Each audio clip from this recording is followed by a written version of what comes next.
এ কি ভুল বলেছি নাকি কিছু, নাকি সত্যি কথাটা বলেছে বলে তোমার খুব গায়ে লেগেছে? ভুল এখনো তোর গায়ে লাগছে রে? আরে তুই এরপরে কি করে এই মেয়েটার সঙ্গে কথা বলবি?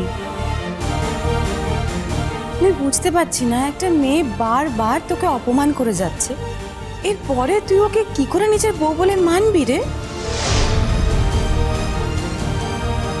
I am sorry to say Kankabati, তুমি কিন্তু এইবার অন্যায়টা একটু বেশি করে ফেলেছো, তাই না? মানে তোমার যদি টাকার প্রয়োজন হতো তাহলে তুমি এইবারে কাউকে বলতেই পারতে, তারা কি তোমাকে দিতেন না?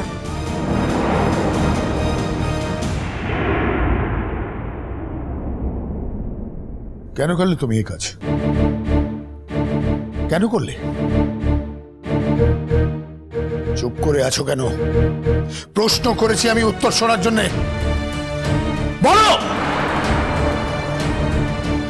এমন কি ক্ষতি করেছি তোমার যে আমার পরিবারের সম্মান এইভাবে রাস্তায় তুমি নামিয়ে দিলে? Shut up! Just shut up! বাবা বলে ডাকার অধিকার তুমি হারিয়ে ফেলেছো। আজ থেকে তোমাকে পুত্রবধূ হিসেবে আমি অস্বীকার করলাম। বাবা বিশ্বাস করুন, আমার আসলে ওই টাকাটার খুব দরকার ছিল। আমি বুঝতে পারিনি যে এত কিছু ঘটনা ঘটে যাচ্ছে।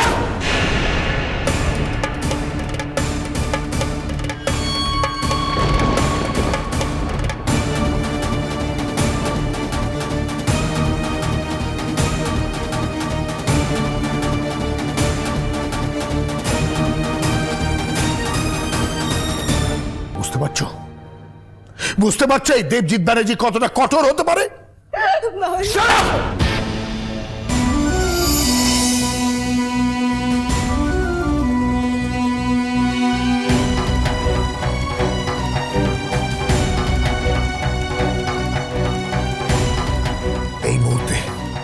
এই মুহূর্তে যদি আমি তোমাকে আবার বাড়ি থেকে তাড়িয়ে দিই, কোথায় গিয়ে দাঁড়াবে তুমি? কোথায়? দেবজিৎ, সব মেয়েকে জাস্ট দুটো চড় মেরে কিছু হয় না। উঞ্চবৃত্তি করাটা এদের স্বভাব। চড় খাওয়া গা শোয়া হয়ে গেছে। বাবা, কাজটা কিন্তু তুমি ভালো করলে না বাবা। খবরদার, খবরদার সাজি। আজ তুমি বিচার করতে এসো না কোনটা ভালো কোনটা মন্দ। তোমার কাজের ভালো মন্দ বিচার করার অধিকার আমার আছে বাবা। হ্যাঁ, আমি এটা বিশ্বাস করি যে যদি আমার ভালো মন্দে আমার কিছু যায় আসে, তাহলে তোমার খারাপ ভালোতেও আমার যায় আসে বাবা। বাবা, তুমি কাকুনকে বাড়ি থেকে বের করে দিতেই পারো, সে অধিকার তোমার আছে, কিন্তু তুমি কাকুনের গায়ে হাত তুলতে পারো না বাবা। 1000 বার তুলবো, 1000 বার তুলতে পারি। যে আমার পরিবারকে এইভাবে অপদস্থ করতে পারে, তার গায়ে হাত কেন? আমি অনেক কিছু করতে পারি। চিরকালের জন্য এই বাড়ির বউ হওয়ার পরিচয়টা আমি মুছিয়ে দিতে পারি। কাকুন, তোমার যে টাকার দরকার ছিল তুমি একবার আমাকে মুখ ফুটে বললে না কেন? কি হলো? উত্তর দাও, আমি যেটা জিজ্ঞেস করছি তার উত্তরটা দাও। ও কোন সাহসে আমাদের বাড়ি গয়না বিক্রি করতে গেছিল সেটা ওকে জিজ্ঞেস কর সাজি। না না শাহানাত, আমাদের বাড়ির গয়না বিক্রি করার অধিকার ওকে কে দিয়েছে? ওগুলোকে পড়তে দেওয়া হয়েছে বলে কেউ মনে করে নিয়েছে নাকি যে ওগুলো বিক্রি করে টাকা ওড়ানোটা ওর অধিকারের মধ্যে পড়ে? আমি তোমাদের বাড়ির গয়না বিক্রি করিনি কাকিমণি। যে গয়নাটা আমি বিক্রি করতে গেছিলাম সেটা আমার মায়ের দেওয়া গয়না। কেন নিয়ে গেছিলে তুমি? কেন নিয়ে গেছিলে বলো? কি দেওয়া হয়নি তোমায়? কি দেওয়া হয়নি? কেন এমন করতে হলো? তোমাকে বাড়ির গয়না নিয়ে গিয়ে সোনার দোকানে বিক্রি করতে হলো কেন? আমার যা দরকার ছিল না সেটা সবচেয়ে প্রথমে তোমাকেই বলেছিলাম। তুমি আমার প্রয়োজনটা কানে নাওনি, আর সেই জন্যেই আমাকে গয়না বিক্রি করতে যেতে হয়েছে, কারণ টাকাটা আমার খুব দরকার ছিল। এই কত টাকা দরকার ছিল তোমার? মানে কি করতে তুমি টাকা নিয়ে? না ঠিক আছে, টাকার দরকার ছিল, অ্যাটলিস্ট আর কাউকে বলতে না পারো, তুমি তুমি আমাকে তো বলতে পারতে কঙ্কাবতী। না, আপনাকে তো বলতে পারতামই না, কারণ আপনি এ বাড়ির অতিথি। অতিথির কাছে টাকা চাইবো এরকম কুশিক্ষা তো আমি পাইনি। সোনার দোকানে গিয়ে গয়না বিক্রি করবে, এই সুশিক্ষা কিন্তু পেয়েছো না? গয়নাকে মেয়েদের শ্রীধন বলা হয় মা। আর আমি যদি গয়না বিক্রি করেই থাকি, সেটা আমি আমার সম্পদ থেকে করেছি।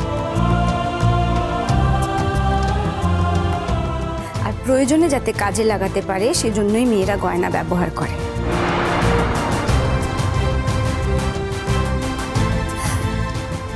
আমি যদি 5 জনের কাছে হাত পেতে টাকা না নিয়ে আমার নিজের গয়না বিক্রি করে টাকা জোগাড় করতে পারি, সেটা আমার কাছে অনেক সম্মানের মা। আবার কথা বলছো? আবার কথা বলছো? এত বড় অন্যায় করার পরে তুমি কথা বলো কি করে? বাবা, আমি গয়না বিক্রি করতে গেছি বলে এই যা যা জটিলতার সৃষ্টি হলো, থানা পুলিশ হলো, পুলিশের বাড়িতে এসে আপনাদের সবাইকে এতগুলো কথা শুনিয়ে গেল, সেজন্য আমি খুব দুঃখিত বাবা, আমি খুব দুঃখিত। কিন্তু বাবা, গয়না বিক্রি করতে গেছিলাম বলে আমি একটুও দুঃখিত না। তার কারণ যখন একজন স্বামী তার স্ত্রীর দায়িত্ব নেয়, তাকে স্ত্রী বলে স্বীকার করে, তখন তার খাওয়া পড়ার জন্য, তার তার প্রয়োজনের জন্য তার খরচটা দিতে হয়। সেটা আমার স্বামী তো দিতে পারেনি। মাত্র 200 টাকা চেয়েছিলাম আমি বাবা, সেই টাকাটাও আমার স্বামী আমাকে দিতে পারেনি, তাই বাধ্য হয়ে আমাকে মাত্র 200 টাকার জন্য, মাত্র 200 টাকার জন্য তুমি গয়না বিক্রি করতে গেছিলে কখন? কি করবো বলো দিদি ভাই, ওই টাকাটা আমার খুব দরকার ছিল। আমি তোমায় 200 টাকা দিইনি বলে তোমায় গয়না বিক্রি করতে হবে, এটা অন্য কেউ মানলে আমি কিন্তু মানব না। তোমাকে মানতে হবে এরকম মাথার দিব্যি তো আমি দিইনি। এই বাড়িতে তো একের পর এক ঘটনা ঘটেই যাচ্ছে, আমাকে বারবার মিথ্যে অভিযোগে অভিযুক্ত করা হচ্ছে। তুমি সেগুলো বিশ্বাস করছো, করে দিনের পর দিন আমার সঙ্গে খারাপ ব্যবহার করে যাচ্ছ। মাত্র 200 টাকা চেয়েছিলাম তোমার কাছে, সেটাও তুমি দাওনি। আর সেটা দাওনি বলেই আজকে আমাকে বাড়ি থেকে বেরিয়ে গয়না বিক্রি করতে যেতে হয়েছে। আর গয়না বিক্রি করতে গেছি বলে আজকে তোমাদের সবার সামনে দাঁড়িয়ে বাবার কাছে আমাকে মার খেতে হলো। আর নিজের বাবাও কোনোদিন আমার গায়ে হাত তোলেনি, জানো তুমি? তোমার বাবার কাছ থেকে আমাকে মার খেতে হলো তোমার জন্য। আমি বারবার তোমাকে বলিনি যে এই পুজোটা আমি করবই? শোনোনি আমার কথা।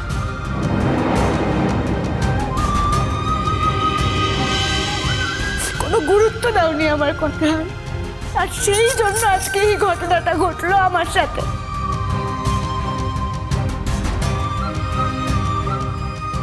ঠিক আছে, আমি আবার বলছি, আমার স্বামীর মঙ্গলের জন্য, আমার শ্বশুর বাড়ির মঙ্গলের জন্য যে পুজোটা আমি করব ঠিক করেছি, সেই পুজোটা আমি করবই। কিভাবে করব আমি জানি না, কিন্তু আমি করব। আর আমার এই বিশ্বাসে বাধা দেবার অধিকার তোমাদের কারণ নেই।